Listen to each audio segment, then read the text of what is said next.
So that brings us to our feature match, England's Kirsten Penny up against Canada's Michael Schmidt. And for Kirsten Penny, this first match at the Masters represents a return to international competition.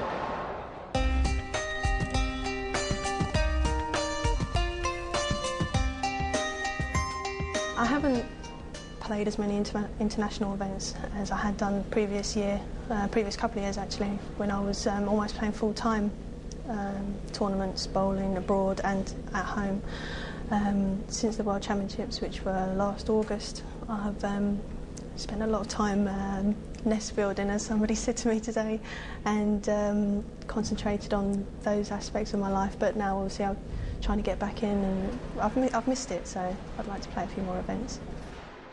I think most of the women secretly like the head-to-head because the men don't. So the women kind of enjoy it a little bit more than the men do, because of course none of the men like to lose against the women. The England women's team's been very strong for quite a few years now. We've had good showings at a lot of the international events.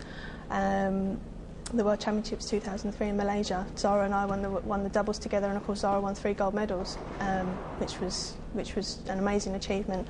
And team-wise, the team had won lots of events together, but I'd say still very strong.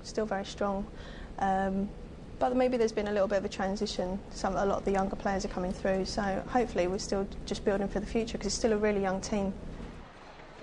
I'm playing Michael Schmidt, the World Cup champion, who admittedly I don't know much about, apart from the fact I know he won the World Cup. I haven't seen him bowl before, I haven't seen him at previous international events, so kind of unknown, so maybe that's a good thing.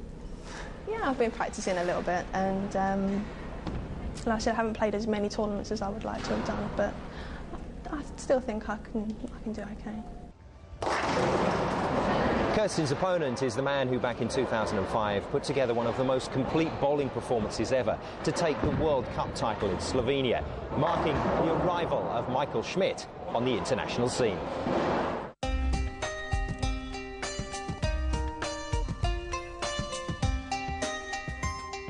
Everything about that week is etched in my head, and I couldn't have had a better week, couldn't ask for a better week. Everyone out there was very supportive. People of Slovenia were just amazing. It's a memory I'll never forget.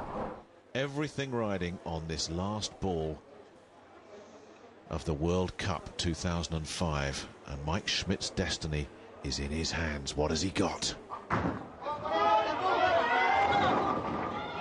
He's done it. He's done it.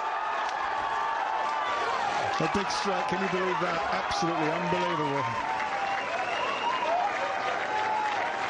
He needed 9 pins to win. He sent it right in the pocket. He hit him thin and made him spin. And that's what you get.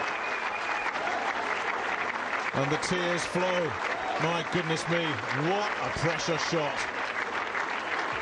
And what wonderful spirit this World Cup final has been played in. And it went literally down to the last ball.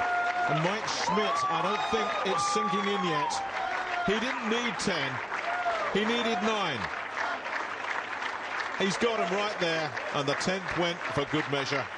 And you are looking at the 2005 World Cup winner, Mike Schmidt from Canada. Well, I had quite the hero's welcome when I came back to the Winnipeg airport. Had over 100, 200 people there waiting for me, and gave me a big cheer when I came down the stairs holding the World Cup. And that was just an amazing feeling. I have a lot more confidence. I believe in myself a lot more.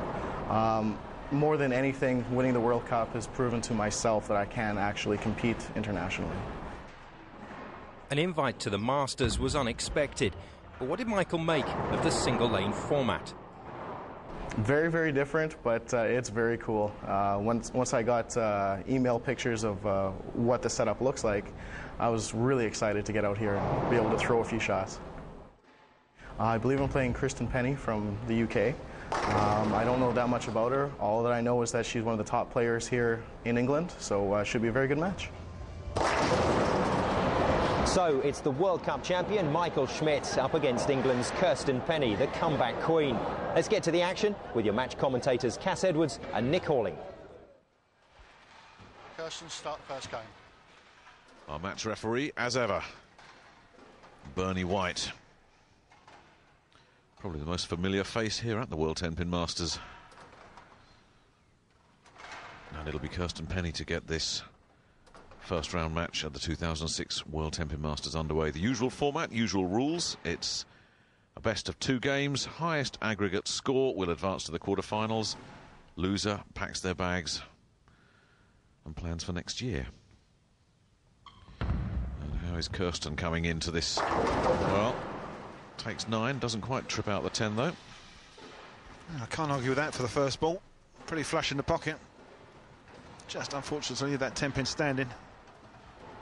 Nice lot of rotation, and there's the bite run into the 1-3 pocket. That 6-pin just jumps around and lays flat. Should be looking for a straightforward spare hopefully here. Nice hard shiny ball. This is her spare ball. Should keep it nice and straight. Hopes that hangs on, and it does. Just goes to show the value of practice, because we saw her practicing to take out the single pin 10 and she missed it. She went in the gutter, so she's just made a little adjustment and she needed it nice and early. Now here is Mike Schmidt from Winnipeg. Short in stature, broad of beam, but blessed with an abundance of ability. Can't take the 9 with him. That's one pretty powerful ball that was. Dear oh dear, absolutely ripped the rack. So much hook in fact that it's gone through the 1-3 pocket and driven straight through the 5-pin and not deflected off onto that 9, which is standing solid. He too takes out a different ball. Spare ball. Should keep this reasonably straight. Yes, can't do it any better than that. So both of them start off with a 9 spare, just to loosen up the cobwebs. Don't see a great sign of nerves from this fella, do you? He looks quite happy there. Yes, very relaxed for his first time. Just say Kirsten's seen all this before. 5th time at the event. Looking to make a big comeback this year. Qualify for the Team England squad for 2007 Ladies World Championships. The last one was a good pocket hit. That one wasn't such a good pocket hit, and she's been punished for that with a really awkward split. Yeah, the ball skidded on, and a little bit of confusion on her face there. The ball just sort of span up a little bit, didn't quite make the pocket. It's left the 2 and the 10-pin, but this is makeable. If Kirsten can just roll a nice straight ball and hit this 2-pin on the left-hand side and bounce it across like a messenger onto the 10-pin. Well, can she get the right angle? Oh, it was close. There's Mum and Dad looking on. Andy and Shirley, Mum and Dad. I think Shirley's just realised she's on the TV. Shirley would rather be somewhere else at the moment. Okay, open frame for Kirsten. I have to regroup.